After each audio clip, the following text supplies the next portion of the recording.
Isa pang turista ang nagsampa ng reklamo laban sa isang Vancouver-based immigration consultancy firm na nangako ng trabaho kapalit ng ilang libong dolyar. Buwan ng Mayo ngayong taon nang ilabas sa Omni News ang reklamo ng 9 na turista laban sa ahensya at nananatiling bukas ang aming programa sa kanilang panig.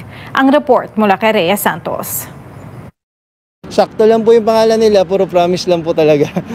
Nagsampa ang turista na si Hector Dioso Jr. ng small claims case laban sa Vancouver-based immigration consultancy firm na Promised Land Consultancy o PLC.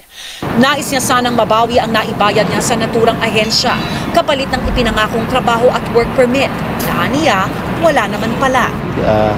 Nagka-problema po kami kasi medyo yung mga binibigay nilang work is puro promise lang, tapos wala pong papers. So ilang weeks na po ako nag-reach out sa kanila, wala pa rin. Hulyo nang sinubukan ni Dioso ang pansamantalang public policy ng Canada sa tulong ng serbisyo na inialok ng PLC, kung saan maaaring mag-apply ng work permit basta't may valid job offer mula sa isang employer. Gusto po sana mabalik is yung full amount na 7,750 kasi po malaking pera yun. At the same time, parang pinaikot-ikot lang po nila ako, binigyan nila ako ng job offer na wala naman po talagang naka-ready na papers. So, ang ilang linggong paghahabol ni Dioso sa kanyang pera, naabutan na ng anunsyo ng Immigration, Refugees and Citizenship Canada noong August 28, kung saan suspendido na ang public policy na nagbibigay pahintulot na magtrabaho ang mga turista. Medyo nagulat, at the same time, relief kasi may laban na ako mabawi yung full amount ng payment ko. May camera naman po sila, so baka sana pagbuksan tayo.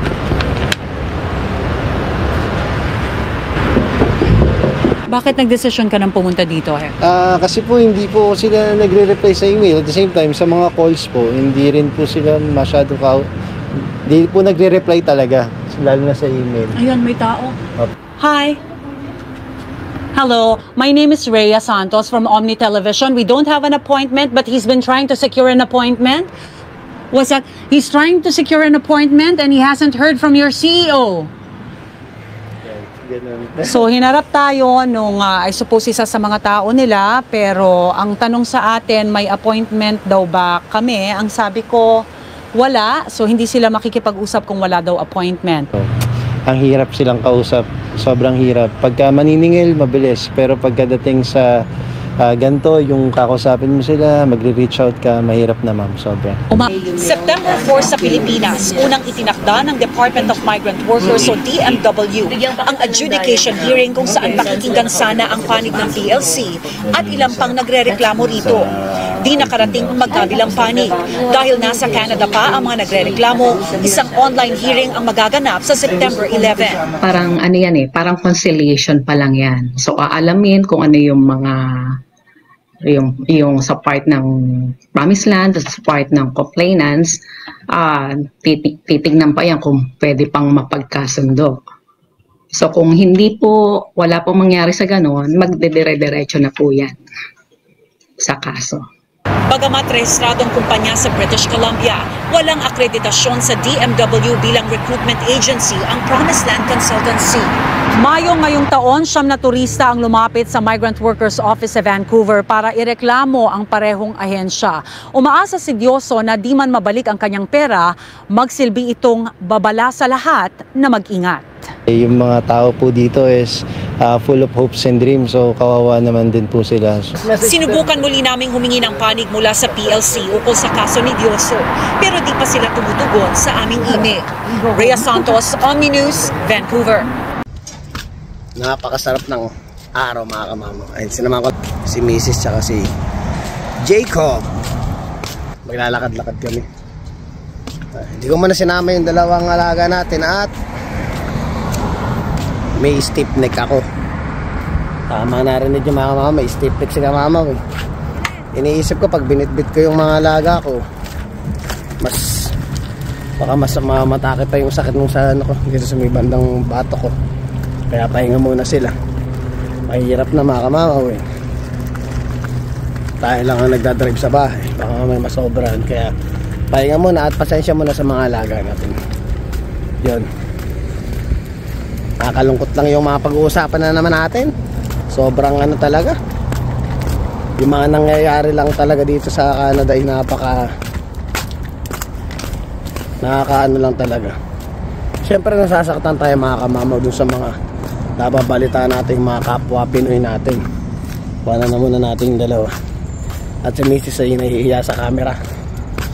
Yun, na pag-usapan na natin yung tuwing makikita natin yung mga kapwa Pilipino natin. Minsan nasasabi nila natin na ano, hindi talaga biro-biro yung mga bagay-bagay na nangyayari dito.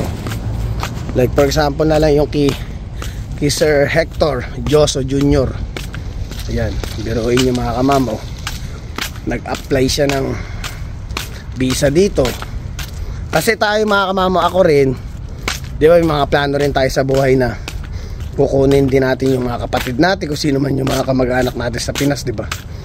So kaya mahilig din akong manonood ng mga ganyan, at the same time ma-share din sa inyo yung mga ganyang istorya para may idea din ako. So ngayon kung meron tayong nagkaroon tayong idea, ang ginagawa natin talaga mga kamamaw, sinishare ko sa inyo. Yun, pasensya na kay Sir Hector Joso Jr. Sana maayos yung ano mo, yung actually nagreklamo kasi siya, di ba? Hindi siya nagreklamo, kumbaga ba inilalaban niya dahil magkano rin nagastos daw niya, 7,500 ata na Canadian dollar ang gusto niyang bawiin dahil napangakuan nga siya ng ano, nung sabi nga niya sakto lang na hindi kilalang masyadong agency na napangakuan siya na pagdating niya dito is bibigyan siya ng trabaho, which is binigyan naman siya. Kaso ang nangyari is parang dating is parang under the table lang ang ano, or hindi man siya under the table, walang application for permanent residency. So lamiya lang. Sumakto nag-ano nga yung Montreal ng this coming September 3, lahat ng walang lahat ng mga tourist visa lang ang papel or visit visa lang ang papel is papauwiin, inaabot din siya. So ngayon wala na siyang chance pa dahil hindi talaga siya nakalagay under do sa papel niya, is hindi talaga siya pwede mag-apply dahil tourist visa lang siya. So syempre sa mga taong katulad ni Kuya Joso, sana naman mabawasan. Di naman natin masasabing wala na mangyayaring ganun Sana lang mas mabawasan pa yung mga para bang nai-scam o mga naloloko o mga nabibigyan ng maling detalye, o hindi naman sa maling detalye, kumbaga sa kanya ano yung sa kanya parang naloko nga siya, parang ganun. So ingat-ingat tayo mga kamao dahil hindi rin naman biro yung mga perang ginagastos natin para makarating dito. So isipin mo yun, nangarap siya para sa pamilya niya, gumanda buhay niya. Napunta tayo sa lilim. Tapos pagdating niya dito, stress lang. Nakaka-stress kaya yung mga kamamaw yung ganong senaryo ni Kuya na iniisip niya araw-araw na sana dumating yung panahon magkaroon siya ng mabigyan siya ng ano, ng papel. Ang nangyari pa mga kamamaw sa istorya, sabi pa niya, lagi po akong tumatawag sa agency, mabilis lang po sila pagbayaran na. Ako talaga naman ang mga ano, pero daw pag nagre-reach out siya, wala daw sumasagot. So buti na lang, to the rescue, shout out kay Rhea Santos. Yan, si Rhea Santos ay isa po sa reporter sa Pilipinas dati. Di ko sure kung sa ABS-CBN o GMA. O GMA yata siya. GMA unang hirit. Ayun, GMA unang hirit. Yan, shout out po sa iyo, Ma'am Rhea Santos. Salamat po sa pagtulong niyo dun sa ating kababayan. Ayun, nagpunta sila dun sa agency. Nagdirekta na sila mga kamama. Sobrang nakakatawa na, alam mo, makikita mo yung isa sa pinakamagaling na reporter sa Pilipinas, tapos na andito siya para to the rescue sa ating mga kababayan. So sinamahan niya si Kuya, nagpunta sila doon. Ang nangyayari naman doon sa video is hindi naman sila pinapasok, although sabihin nilang, pero para sa akin parang unprofessional no, hindi man lang sila pinagbuksan ng pinto, na parang dati kahit sabihin mo may appointment o wala, sana pinagbuksan mo ng pinto.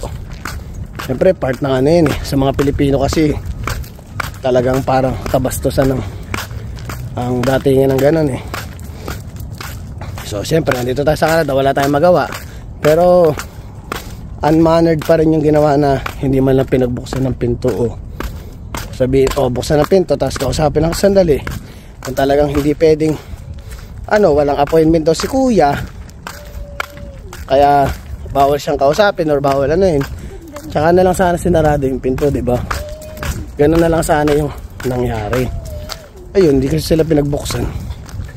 Nakakatawa nung nakita ko si Ate Rhea Santos, parang alamin nakakita ng superhero, parang gano'n na. Ang sarap kasi minsan pag nanonood tayo ng mga video mga kamamaw, minsan sa sobrang focus natin sa napapanood natin when it comes sa mga nangyayari sa mga kapwa Pilipino natin dito, parang minsan nagsisink in na parang feeling ko ako yung nando sa sitwasyon na yung ganun yung nararamdaman ko, na parang inilalagay ko yung sarili ko doon sa sitwasyon ng taong tinutukoy natin, dahil gusto natin maramdaman din minsan ano yung pakaramdam, at minsan alam natin yung pakaramdam dahil nangyari na sa atin to. Yun. So sana mabigyan ng action kahit papaano. Sabi naman ni Kuya, willing naman siya na mabawi na lang niya yung pera. And dumidilim pag naano tayo, mabawi na lang niya yung pera niya, sasabihin na lang ulit siya ng Pilipinas. So ngayon talagang exactly, to be exact, ang rules talaga ngayon. So yung iba, marirenew naman talaga yung mga work permit ng mga nauna na nandito na expired na ng work permit, lalo na dun sa mga probinsya na under 6.0 yung unemployment rate. Yun, sigurado marirenew yun. Pero automatic talaga mga kamama, lahat ng pupasok dito sa Canada na tourist visa or visit visa lang ang hawak nyo, 100% mga kamama, feeling ko kahit nandun pa kayo sa mga probinsya na na under 6% unemployment rate, wag nyo na lang munang subukan. Wag na lang muna kayo kasi delikado. Hindi natin hindi naman masasabi kung saan galing yung mga perang ginamit nyo para makarating dito, para magbaka sakali. Masasabi ko siguro, payo ko, maghinay-hinay muna kayo. Makinig muna kayo sa mga balita, sa mga bagong policy na darating sa mga susunod na pagkakataon. Sintayin nyo lang yung halala. After nyan, sigurado may lalabas ulit na mga bagong impormasyon about sa mga ganyan. Malay natin, sana bumalik yung dati. Pero sana, wag na lang sana abusuhin. Isa rin kasi bakit nagigpit sila, naabuso din kasi yung sabi nila, naabuso talaga nila yung pagkakataon na gano'n na ang dami talagang pumasok dito at gano'n yung ginawa. Hindi natin hindi naman talaga nila paghihigpitan yan. Isa rin sa mga reason bakit nila pinagigpitan yan, dahil kasi inabuso kasi natin, inabuso ng mga taong nagpunta dito. So wala na tayong magagawa. So kailangan nilang maghigpit ngayon dahil nasusobra na. Ang dami ko nababalitaan sa news, kaya mag-alala. At lahat yun iniisa-isa ko, isi-share ko sa inyo mga kamama para may idea kayo sa mga bagay-bagay na nangyayari dito sa Canada. Actually kasi kadalasan talaga mas may higpit na dun sa malalaking lugar, yung malalaking city. Kasi kami dito, Saskatoon kasi kami mga kamama ko. Part kami ng province ng Saskatchewan. So hindi talaga karamihan ng masasabi mong tao dito. Under dun sa dito, sa bilang ng tao dito sa Canada, Saskatchewan is nasa panggitna kami when it comes sa population. Nasa 1,000.2 million lang ang tao sa buong Saskatchewan. So hindi kami masyadong apektado, not like dun sa mga malalaking lugar, Quebec, Ontario. 11 million yung mga tao dun, diba? Tingnan mo yung difference. Kaya kami dito sa Saskatoon, sakto lang. Kaya minsan sabi nga parang 5 years ago talagang gusto talaga ng mga tao ng probinsya ng Saskatchewan or ng Saskatoon is magdala o kumuha ng tao overseas dahil kailangan namin ng tao dito. So ngayon nandito tayo sa pang number 6. Pero kung gusto nyo talagang hindi kayo mapili sa lugar na kahit saan kayo mapunta, basta makapag-Canada kayo, i-check nyo yung mga bandang Prince Edward, Yukon, yun yung maliliit yun, maliliit na city na may maliit na population, sigurado. Pero sabi kasi nila sobrang lamig naman talaga doon. Dito naman sa Saskatchewan malamig na rin talaga mga kamamaw. Sobrang na dito, Saskatchewan ang isa sa pinakamalamig na lugar dito sa Canada, lalo pag winter time na yan. What more pa yung sinasabi nila dun sa sa may bandang Yukon, dun napakalamig. Naglalaro tong camera ko pag lumagay sa dilim, madilim, kailangan pindutin yung screen para lumiwag na konti. Ay, hinihingal din ako. Siya samantala na at September na mga kamamaw, anytime soon snow na naman to. Hindi naman nag-exercise. Nakukonsensya ako hindi nakasama natin si yung dalawang aso. Masakit kasi yung leg ko mga kamamaw. Ayan, tuloy tayo sa kwentuhan. So yun na lang, ingat-ingat na lang kayo sa mga na-applyan nyo, tsaka pahinga na muna sa mga tourist visa lang muna.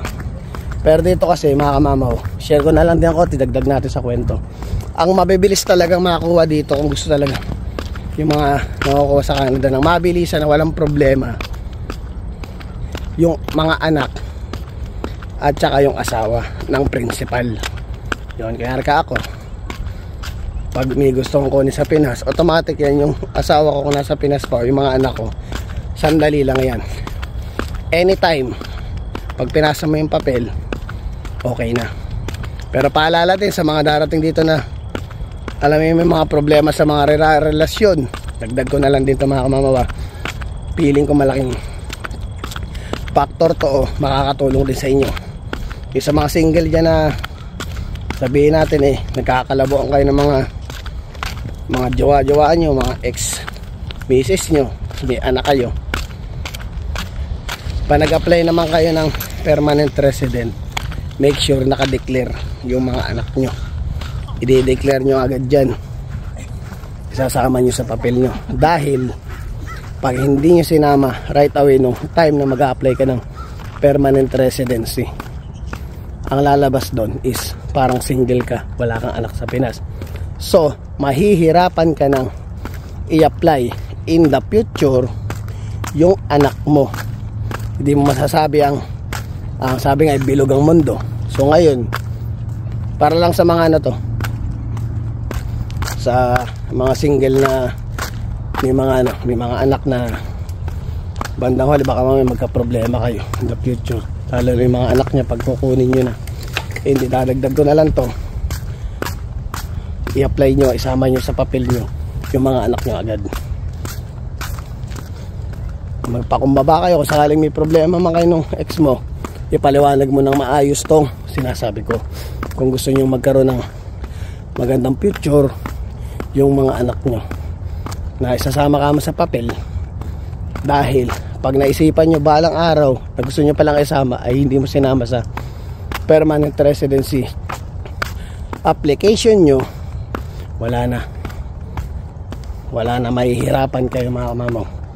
Mahihirapan. Marami akong kakilala dito na nag-declare sila na binata sila dahil may problema yung past nila, Hindi magkaayusan ng usap.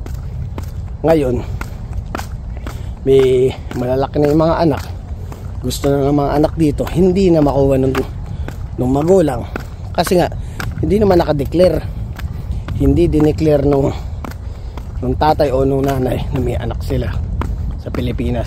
So, payong ano ko lang to. Kumbaga, kung may mga bahid or dungis man kayo ng kahapon, huwag niyong kakalimutan ang kinabukasan ng mga anak. Lalo na yung mga bata kung bigla ang gusto pala nila dito sa Canada. Ayan, payo ko lang yun, siningit ko lang ha. Nasa sa inyo pa rin nyo kung susundin nyo yung sinabi ko. Pero ako, nakita ko na yung nangyari. O nakita ko na yung mangyayari dun sa bagay na pagdadaanan nyo pala. So, shiner lang ni Kamamaw. So, ayan. At ako'y mag-walk muna, sama muna ako dito sa dalawa. Kasi si Mrs. ayaw magpa-video at nahihiya. So, lakad-lakad muna kami nila Jacob.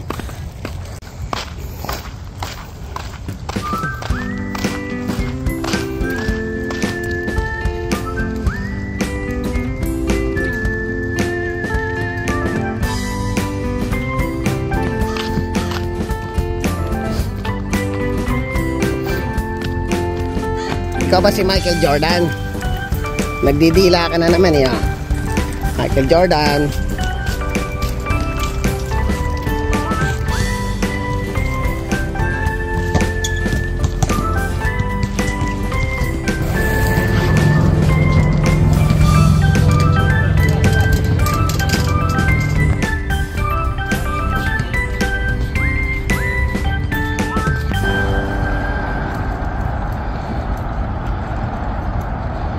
Mamo, lagyan ng kape daw ng dito ba tayo? Saan ka magkakape? Oo, kala ko doon sa restaurant na yun eh. Saan sa The Shop? Gustong tumambay ng sandali. Pagbigyan natin at alam mo naman ang mga bagong panganak.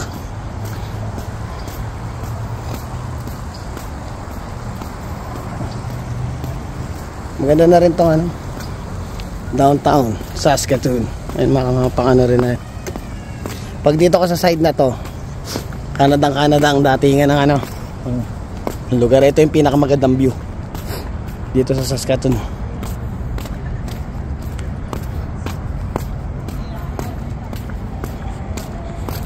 Ayun mga kamama, gusto niya dito The Shop. Gusto niya magkape.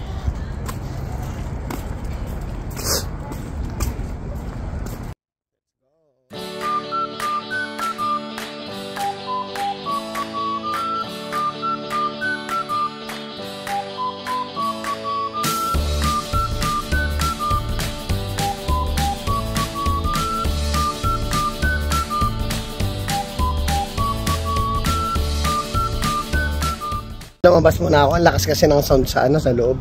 Ay meron sa loob na aktuhan natin. Ayan, Instagrammer siya. Kala ko nga vlogger din. Ayan. Gumagawa siya ng video. Ayan natin eh. Hindi ako makapagsalita sa loob. Pakita ko sana sila sa inyo. Ayan. Ayan. Taga Winnipeg pa sila. Lumabas ako dahil yung senses ng pang-amoy ko doon sa labas, sa loob, umaatake dahil alam mo naman, amoy sweet, sobrang amoy matamis, basta maano sa ilong. Para nasusuffocate ako, lumabas na ako kasi may kumakain ng dalawang matanda. Nahiya naman ako na nagre-relax sila, tapos babahinga ako doon sa loob. Niwanan ko muna si Mrs. tsaka si Jacob para at least di tayo makaistorbo ng tao. Yan, ay naka sakit ng leg ko, ang bato ko. Naramdaman ko na to nung Thursday pa lang na sumasakit na siya. Kaya ngayon gusto ko mangsama yung dalawang alaga natin. Baka masaktan lang yung likod ko. Hindi pa sila mag-enjoy. Ito naman. Ganda nung actually yung pangalan nung siya. Tapos pagpasok mo sa lubay niya, parang matatamis. Kaya ang in-order ko na lang ice macchiato. Yun na lang in-order ko. Hindi na ako inaalok pa ako ni Mace ng mga nandun yung pinakita ko sa inyo kanina. Wala, mahina ako sa mga ganyang matatamis na ganyan. Hindi tayo mahilig. Siyempre ay Nutrient Tower, sa pinakamagandang building dito sa Saskatoon. Chill out.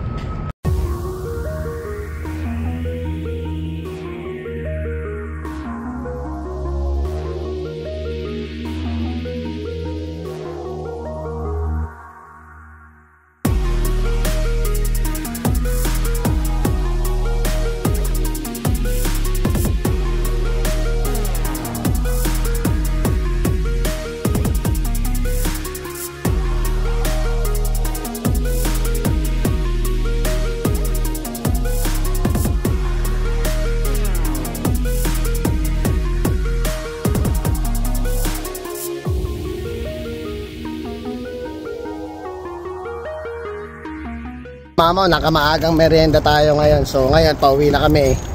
At simulan ng mga gawaing bahay. Mga mama, sana na-enjoy nyo itong vlog na to. Please don't forget to like, share, subscribe, and hit the notification bell for more updates of my video. See you mga kamama.